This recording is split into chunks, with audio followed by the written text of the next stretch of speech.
Alors bonjour tout le monde, bienvenue dans cette nouvelle séquence.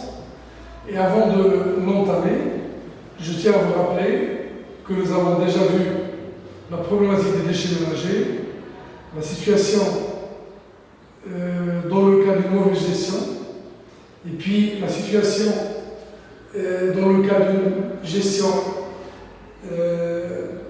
efficace et rationnelle pour minimiser au maximum l'impact négatif sur la qualité des milieux de vie, à savoir l'eau, le sol et l'air. Et bien sûr, nous avons aussi mis le point sur les modalités qui permettent de valoriser les déchets organiques.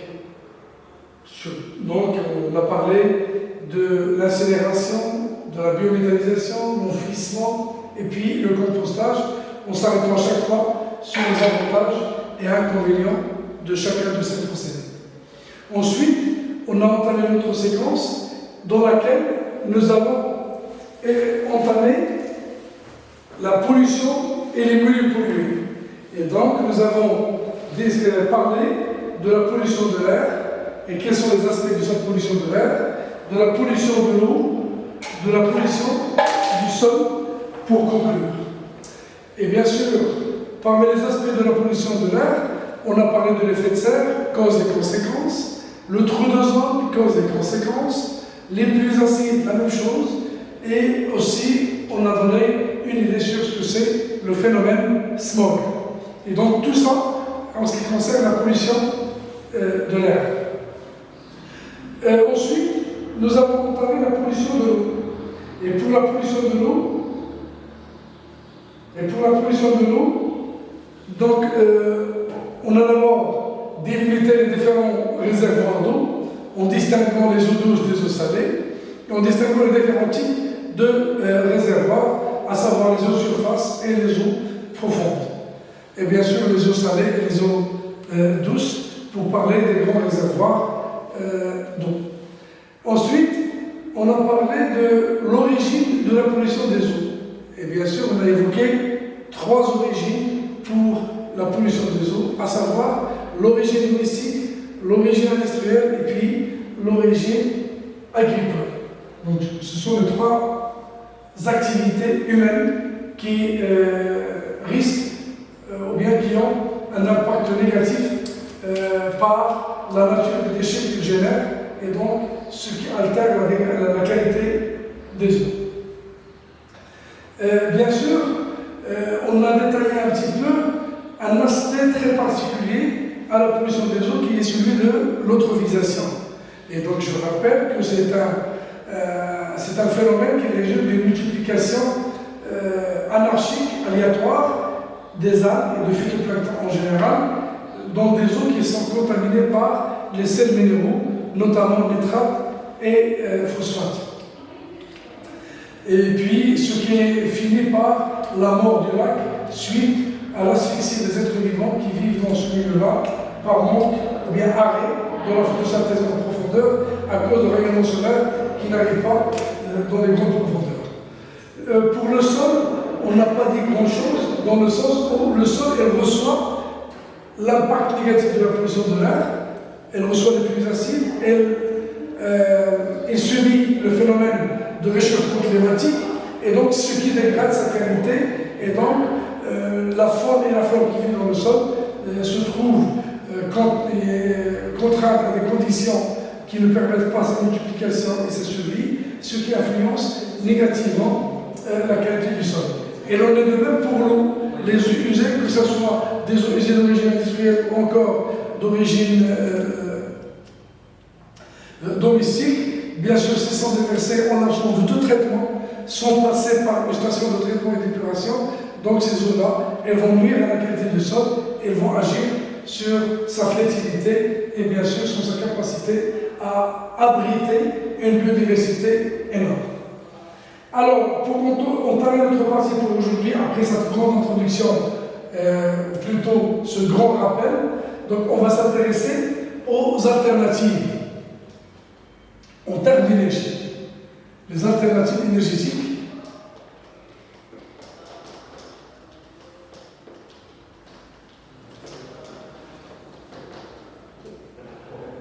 Alors, pour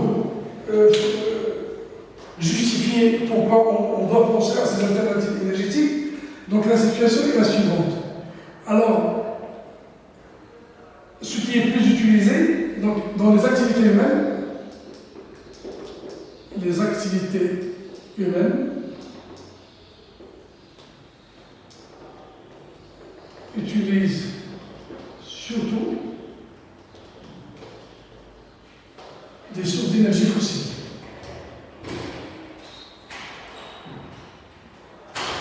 L'énergie fossile,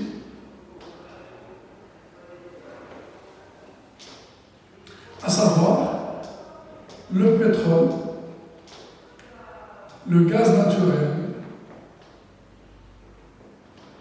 le charbon. Ces énergies fossiles, quelle est leur particularité? Le problème que nous avons avec ces énergies fossiles, c'est des sources d'énergie qui sont polluantes. Donc, elles sont polluantes. Deux, elles sont épuisables. Il n'y a pas de quantités qui peuvent satisfaire la demande humaine sur de longues périodes. Polluant dans le sens, elle dégage des gaz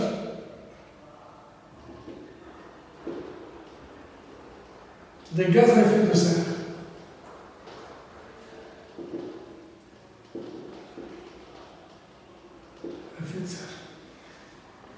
Épuisable, c'est-à-dire c'est des ressources limitées. C'est des ressources limitées. Alors, devant cette situation, il faut penser à des alternatives. Il faut mettre en place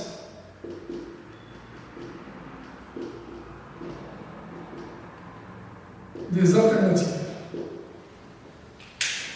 Alors, ces alternatives qui doivent répondre à ces deux problèmes, à condition des alternatives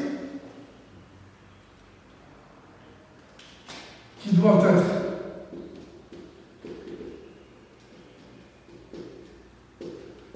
propres, donc non polluantes, et ou, donc au moins propres, et non épuisables.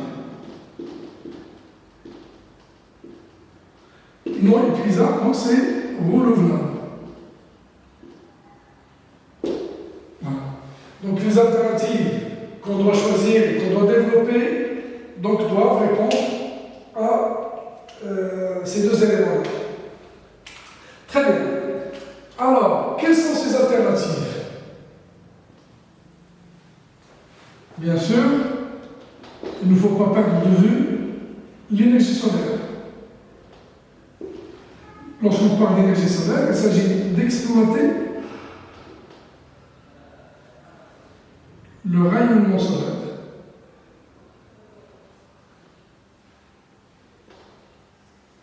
pour produire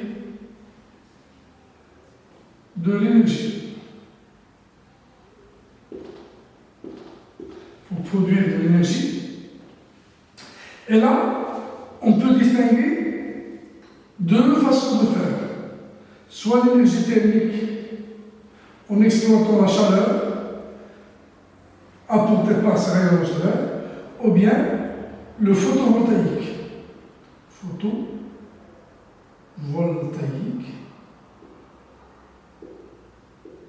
C'est les cellules qui vont recevoir, donc pour donner une énergie électrique. Ce sont des panneaux solaires. Donc là, on parle des panneaux solaires.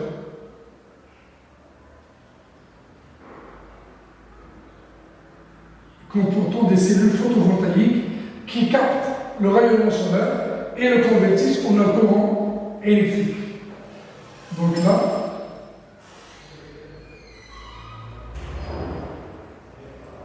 exploiter la chaleur apportée par le rayonnement solaire.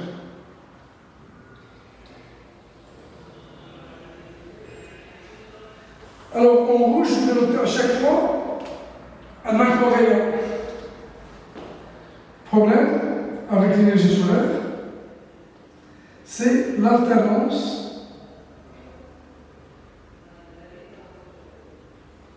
du jour et de la nuit. C'est-à-dire lorsqu'il fait noir, on ne peut pas continuer à exploiter sa modalité pour produire de l'énergie électrique. Et là, c'est une limite à l'énergie solaire. Donc, c'est un problème. Et même pendant les périodes très ensoleillées, il y a un problème de stockage d'énergie électrique qui est en erreur. Problème,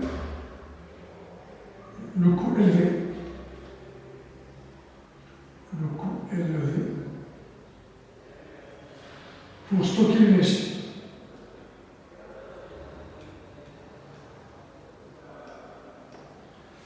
Donc là, ce sont des inconvénients.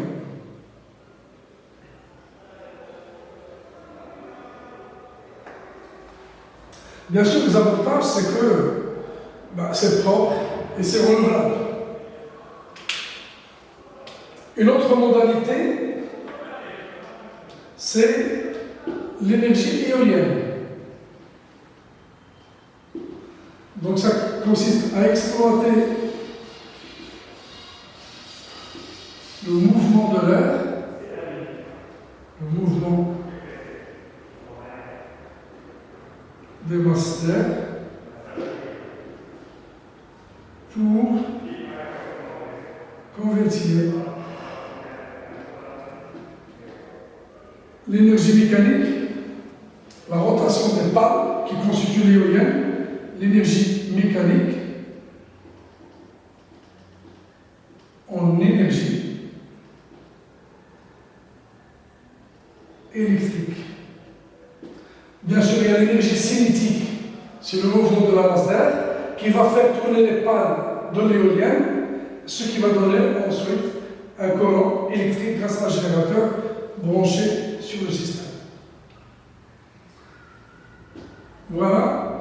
Donc, là pour l'énergie éolienne, aussi l'inconvénient, ou bien la limite, l'inconvénient,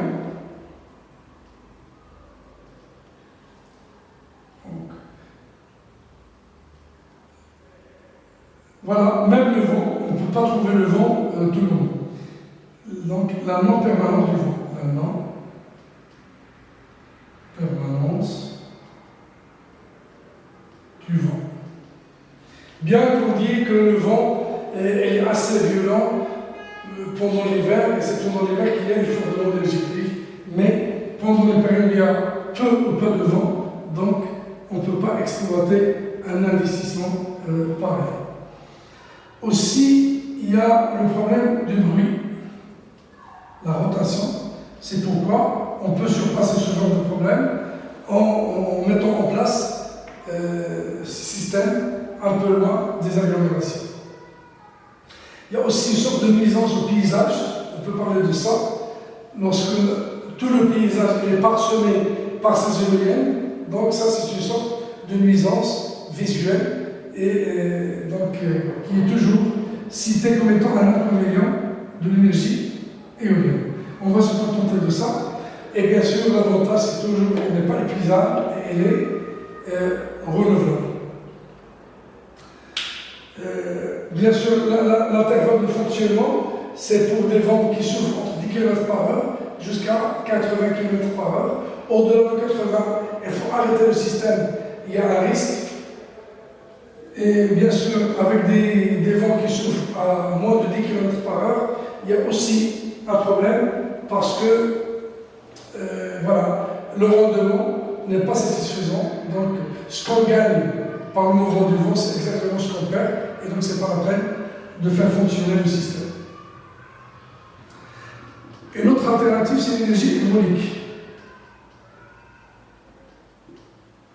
L'énergie hydraulique, donc là, c'est exploiter le mouvement de l'eau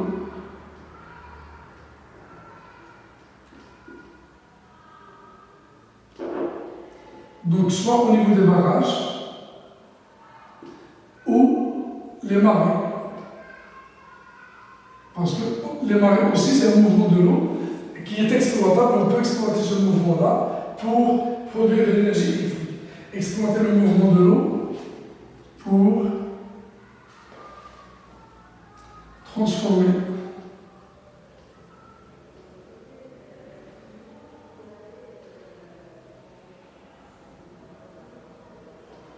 l'énergie potentielle de stockage de l'eau, l'énergie potentielle, en énergie cinétique, le mouvement. Dans une rupture de barrage, lorsqu'on ouvre les galeries, il y a la chute d'eau. Et donc c'est une chute qui va donner une énergie cinétique, puis en énergie mécanique, parce que cette chute d'eau, ça va faire tourner des turbines, c'est donc l'énergie mécanique, et enfin, énergie électrique, grâce aux générateurs qui sont associés aux turbines.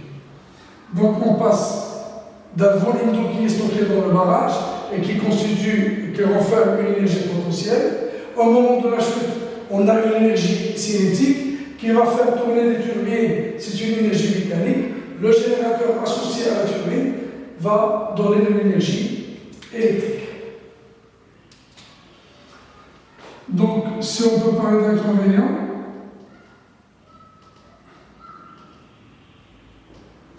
c'est le problème de la pénurie d'eau.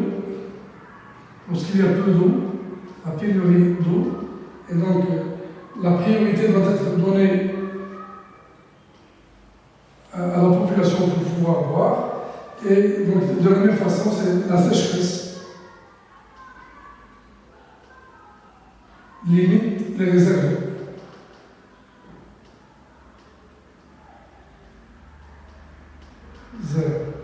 D'eau, où il y a aussi une perturbation de la vie aquatique. Parce que ces changements de débit, et donc ils vont agir sur le volume d'eau dans la rivière, et donc il y a une faune et une flore qui vit, une biodiversité qui profite du milieu fluviatique, et donc qui va être touchée par ces changements de débit. Une autre alternative, c'est l'énergie géothermique. Donc là, qu'est-ce qu'on exploite? On va exploiter la température interne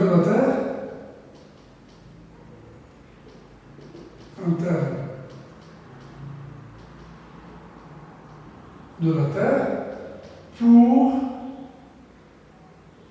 transformer l'eau de son état liquide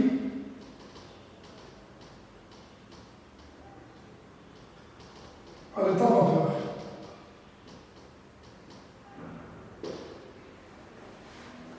La vapeur qui fait fonctionner la turbine, qui fait fonctionner des turbines. Donc, c'est des moteurs à vapeur qui vont fonctionner, et là, on va exploiter la température interne de la Terre. On va faire passer l'eau dans son état liquide à son état de vapeur. Et cette vapeur, elle va faire fonctionner des turbines associées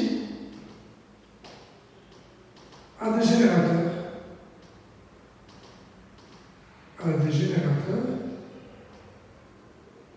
Ce qui produit de l'énergie électrique. C'est un investissement colossal, donc l'inconvénient là, je mettrai en un seul mot dans ce petit espace. Il y a un problème du coût, c'est très cher, mais c'est très rentable. Donc, comme vous pouvez le constater déjà sur ce tableau, nous avons énuméré 4 alternatives solaires, éoliennes, hydrauliques, géothermiques, bien sûr, qui sont à la fois non épuisables et renouvelables. Donc, ils répondent aux deux limites des énergies fossiles, à savoir polluants et puis épuisables. Et bien sûr, il n'y a pas de solution clé en main. À chaque fois, on est confronté à un certain nombre de limites qu'on qualifie d'inconvénients. C'est pourquoi c'est un mix de ces techniques en fonction de la localité, de la situation géographique, des moyens. Donc il faut faire un mix entre ces différents moyens. Alors, il n'y a pas que ça, en plus de ces quatre qui sont à la fois propres et renouvelables, on va énumérer d'autres.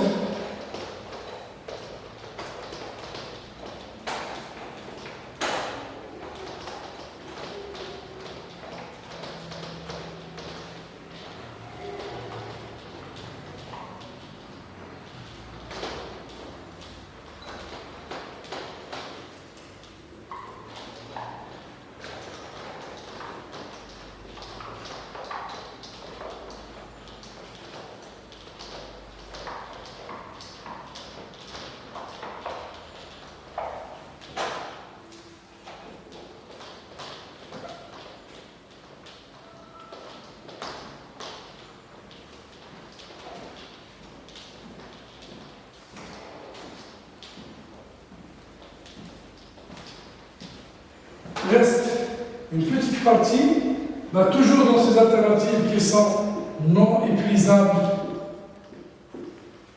et c'est-à-dire renouvelables et propres, on va voir qu'on peut aussi revenir sur le premier chapitre des déchets, et donc l'incinération des déchets, ou bien la biométhanisation, l'incinération des déchets.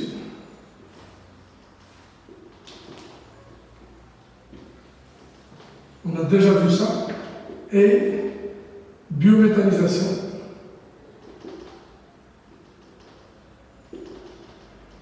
Les deux techniques, l'incinération, on peut avoir de l'énergie thermique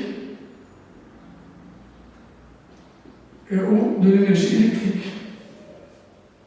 La biométhanisation, elle donne le biogaz.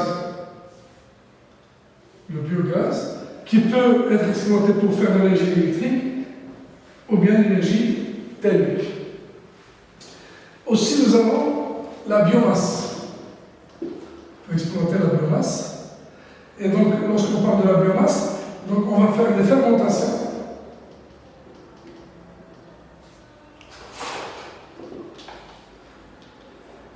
Pour avoir le bioéthanol, par fermentation, ou bien ce qu'on appelle un biodiesel. Alors là, donc des produits agricoles, genre la betterave sucrière, shalada sucrée, betterave sucrière, le maïs, l'orge, tout ça, on peut le fermenter pour avoir le bioéthanol, et ça, bien sûr, c'est propre, ça dégage moins de ce biodiesel, donc des huiles telles que le colza, le tournesol. C'est des huiles qui peuvent être exploitées pour faire marcher les moteurs et qui dégagent moins de gaz à effet de serre. Et enfin, nous avons l'énergie nucléaire. Donc, pour l'énergie nucléaire, c'est exploiter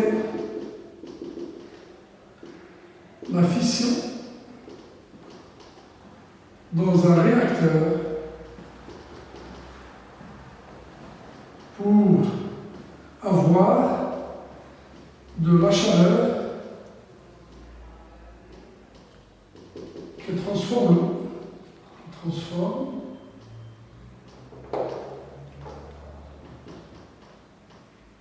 Qui transforme l'eau en vapeur. Et on revient sur le principe qu'on vient de discuter tout à l'heure et qu'on a vu aussi au moment de l'incinération. En vapeur qui fait tourner des moteurs à vapeur et donc Production d'énergie. Production d'énergie électrique. C'est la moins chère de toutes les énergies. C'est des quantités énormes. Et bien sûr, au niveau de centrale, on trouve une tour de refroidissement pour convertir la vapeur en état liquide. Là, on a un réacteur. C'est à ce niveau-là que va avoir la fission. Et là, on aura un réservoir d'eau. La partie liquide est là, l'eau liquide, et là, c'est la vapeur. C'est grâce à l'énergie qui va émaner à partir de réacteurs. Et bien sûr, cette vapeur-là, on va la cheminer pour faire fonctionner des turbines associées à un générateur qui va donner de l'énergie électrique. Mais la vapeur, on va la refroidir et on va la faire retourner dans le réservoir grâce à cette tour-là, dite tour de refroidissement.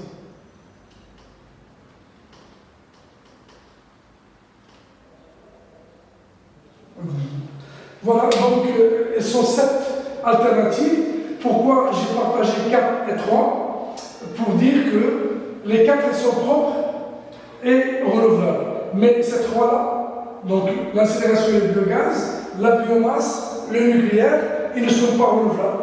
L'uranium, on va le puiser, c'est une énergie fossile. Donc on va collecter l'uranium à partir de la Terre. La biomasse, on va exploiter des produits agricoles. Les déchets, la masse organique, elle aussi, elle n'est pas renouvelable. Donc ce sont ces 3 moyens, ces 3 alternatives.